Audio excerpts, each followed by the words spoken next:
1915 ജനുവരി 9-ാം തീയതിയാണ് മഹാത്മാഗാന്ധി ദക്ഷിണാഫ്രിക്കയിൽ നിന്ന് ഇന്ത്യയിലേക്ക് വരുന്നത്. അന്നു മുതൽ ഇന്ത്യയിലുള്ള പട്ടിണിപ്പാവങ്ങളുടെ, ന്യൂനപക്ഷങ്ങളുടെ, ബലഹീനരുടെ ഒരാശ്രയമായി മാറുകയാണ് അദ്ദേഹം ചെയ്തത്.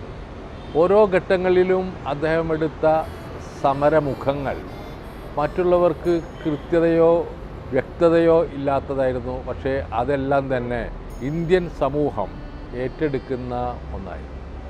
അദ്ദേഹം 1920 ഖിലാഫത്ത് മൂവ്മെൻറ്റ് തുടങ്ങി. ഖിലാഫത്ത് ഒരിക്കലും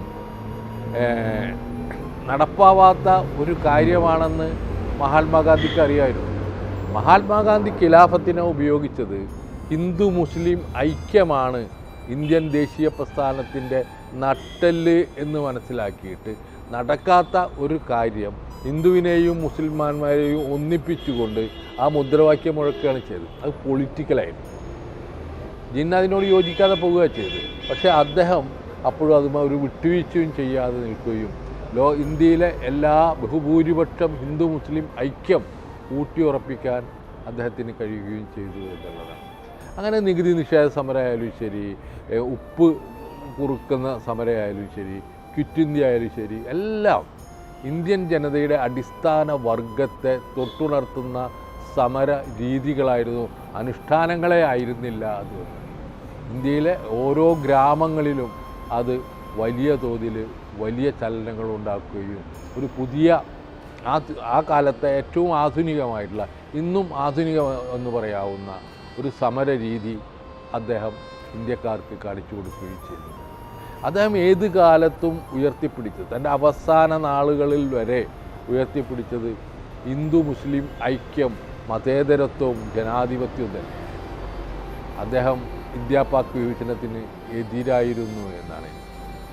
അദ്ദേഹത്തോട് ബാദ്ഷാ ഗാന്ധി ചോദിക്കുന്നു, ഖാൻ അബ്ദുൽ ഗാഫർ ഖാൻ എന്ന അതിർത്തി ഗാന്ധി അദ്ദേഹത്തോട് ചോദിക്കുന്നു, അങ്ങ് ഞങ്ങളെ ചെന്നായികൾക്ക് എറിഞ്ഞു കൊടുക്കുകയാണോ എന്ന് ചോദിക്കുന്നുണ്ട് ഇന്ത്യ പാക് വിഭജനത്തെപ്പറ്റി. അത്തരത്തിലുള്ള ചോദ്യങ്ങൾ വന്നപ്പോൾ തന്നെ അദ്ദേഹത്തിന് അതിൻ്റെ അന്തസത്ത കൃത്യമായിട്ട് മനസ്സിലാക്കാമായിരുന്നു. അദ്ദേഹം അതിനെതിരായിരുന്നു. ഇവിടെ മുഹമ്മദ് റഹ്മാൻ്റെ നേതൃത്വത്തിലും ഇന്ത്യ പാക് വിഭജനത്തിന് എതിരായിട്ടുള്ള വലിയ സമരമുഖങ്ങൾ നടന്നു.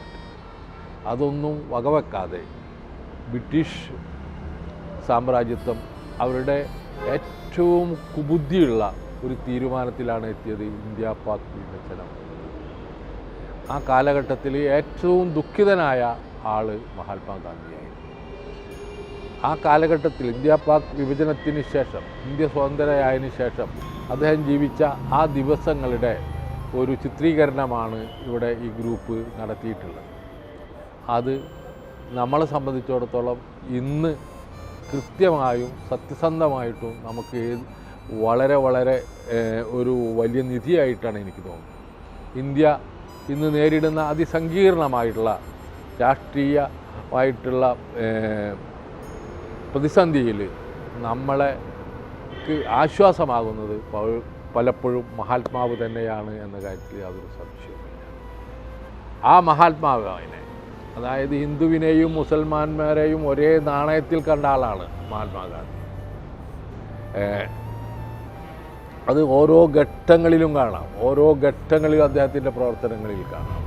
അങ്ങനെയുള്ള ഒരാൾ, ഗീതയും ഖുറാനും ഒരേപോലെ ഒരേ വേദിയിൽ വായിക്കുന്ന ഒരു സമരരീതി ഉണ്ടായിരുന്ന മഹാത്മാഗാന്ധി ഇന്ന് ഏറെ പ്രസക്തനാകുന്നു എന്നുള്ളതാണ്. അതിനെ എങ്ങനെയാണ് ഈ നമ്മുടെ പ്രിയപ്പെട്ട സുഹൃത്തുക്കൾ, എൻ ഗോപികൃഷ്ണൻ്റെ നേതൃത്വത്തിലുള്ള സുഹൃത്തുക്കൾ എങ്ങനെയാണ് നമ്മളുടെ മുന്നിലേക്ക് എത്തിച്ചത് എന്നതിൻ്റെ ഒരു രൂപരേഖയാണ് ഇവിടെ കാണിക്കുന്നത്. ഈ പ്രദർശനം തീർച്ചയായിട്ടും ഇന്ന് വളരെ അനിവാര്യമായിട്ടുള്ള ഒന്നാണ്.